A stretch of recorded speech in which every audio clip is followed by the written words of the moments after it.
இன்னைக்கு சிம்பிளான ஒரு ஸ்நாக் ரெசிபி பண்ண போகிறேன். 10 நிமிஷத்தில் ரெடி பண்ணிடலாம். ரொம்பவே டேஸ்டியாக இருக்கும். இந்த சுவையான எக் பேஜோ எப்படி செய்கிறதுன்னு இந்த வீடியோவில் பார்க்கலாம். ஃபர்ஸ்ட் முட்டை வேக வச்சிடலாம். நான் இன்னைக்கு 4 முட்டை எடுத்திருக்கேன். முட்டை வேக வைக்கிறதுக்காக கொஞ்சம் தண்ணி சூடு பண்ண வச்சுருக்கேன். அதில் கொஞ்சம் உப்பை போட்டு முட்டையை வேக வச்சு எடுத்துருங்க. முட்டை வேகிற டைமில் நம்ம கொஞ்சம் வெங்காயம் வறுக்கலாம். அதுக்காக ஒரு கடாயில் கொஞ்சம் எண்ணெய் சூடு பண்ண வச்சுருக்கேன். எண்ணெய் சூடானதும் அதில் ஒரு பெரிய வெங்காயம் போட்டு நல்லா கிறிஸ்பியாக பொன்னிறம் ஆகிற வரைக்கும் வறுக்கலாம். வெங்காயம் நல்லா நீளமாக மெல்லிசாக கட் பண்ணி வச்சுக்கோங்க. வெங்காயம் வறுக்கும் போது கருகிடாமல் மீடியம் ஃப்ளேமில் வச்சு அழகாக பொன்னிறம் ஆகிற வரைக்கும் வறுத்துக்கோங்க. நம்ம சேனலில் இதுக்கு முன்னாடி பண்ண எக் ரெசிபிஸ், ஸ்நாக் ரெசிபிஸ் எல்லாம் நீங்கள் இன்னும் பார்க்கலன்னா அதோட லிங்க் டிஸ்கிரிப்ஷனில் இருக்குது. மறக்காமல் அந்த ரெசிபிஸும் போய் பாருங்கள். இந்த மாதிரி நல்லா கிறிஸ்பியாக பொன்னிறம் ஆனதும் எடுத்துடலாம். அதே கடாயில் ஒரு 10 பல் பூண்டு நல்ல மெல்லிசாக கட் பண்ணி வச்சுருக்கேன். அதுவும் நல்ல கிறிஸ்பியாக பொன்னிறம் ஆகிற வரைக்கும் வறுக்கலாம். இந்த மாதிரி கிறிஸ்பியாக லைட் ப்ரௌன் கலர் ஆனதும் ஆஃப் பண்ணிடலாம்.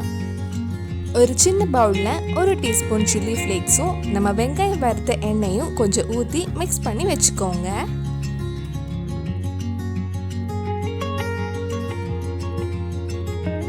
இப்போ எல்லாமே ரெடியாக இருக்கு. சில்லி ஃப்ளேக்ஸ், எண்ணெய், கொஞ்சம் புளி தண்ணி, கொஞ்சம் உப்பு தண்ணியில் மிக்ஸ் பண்ணி வச்சுருக்கேன். கொஞ்சம் லெமன் ஜூஸ், கொஞ்சம் மல்லி இலை, நம்ம வறுத்த வெங்காயம், பூண்டு, அவிச்ச முட்டை எல்லாம் ரெடியாக இருக்கு. இனி இதெல்லாம் முட்டையில் ஸ்டஃப் பண்ணி வைக்கலாம். ஸ்டஃப் பண்ணுறதுக்கு முன்னாடி நம்ம வறுத்த வெங்காயம், பூண்டு லைட்டாக மிக்ஸ் பண்ணி வச்சுக்கோங்க. இப்போ முட்டைக்குள்ளே ஸ்டஃப் பண்ணுறதுக்காக நடுவில் மெதுவாக கொஞ்சம் கீறி விட்டுக்கோங்க. ஃபர்ஸ்ட் வறுத்த வெங்காயம் உள்ளே வைக்கலாம். வைக்கும்போது பார்த்து மெதுவாக ஸ்டஃப் பண்ணுங்க.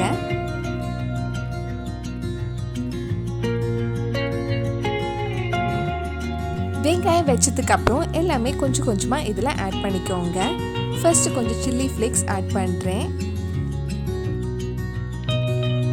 அடுத்தது கொஞ்சமாக புளி தண்ணி, கொஞ்சம் உப்பு தண்ணி, கொஞ்சம் லெமன் ஜூஸ், கடைசியாக கொஞ்சம் மல்லி இலையும் மேலே வச்சுக்கோங்க. உங்கள் டேஸ்ட்டுக்கு ஏற்ற மாதிரி இதெல்லாம் கொஞ்சம் கம்மியாகவோ அதிகமாகவோ நீங்கள் ஆட் பண்ணிக்கலாம்.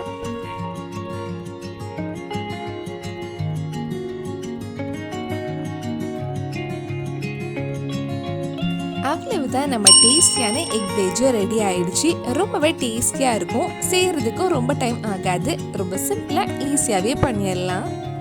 கண்டிப்பாக நீங்களும் இந்த டேஸ்டியான எக் பேஜோ உங்கள் வீட்டில் செஞ்சு பாருங்கள். பிடிச்சிருந்தா இந்த வீடியோவை லைக் பண்ணுங்கள். உங்கள் ஃப்ரெண்ட்ஸ் அண்ட் ஃபேமிலிக்கு ஷேர் பண்ணுங்கள்.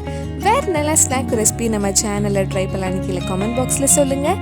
நீங்கள் இன்னும் என்னோட சேனலை சப்ஸ்கிரைப் பண்ணலைன்னா மறக்காமல் சேனலையும் சப்ஸ்கிரைப் பண்ணுங்கள். கூடவே அந்த பெல் ஐக்கனையும் ப்ரெஸ் பண்ணால் நான் புது வீடியோ போட்ட உடனே உங்கள் ஃபோனுக்கு நோட்டிஃபிகேஷன் வந்துடும்.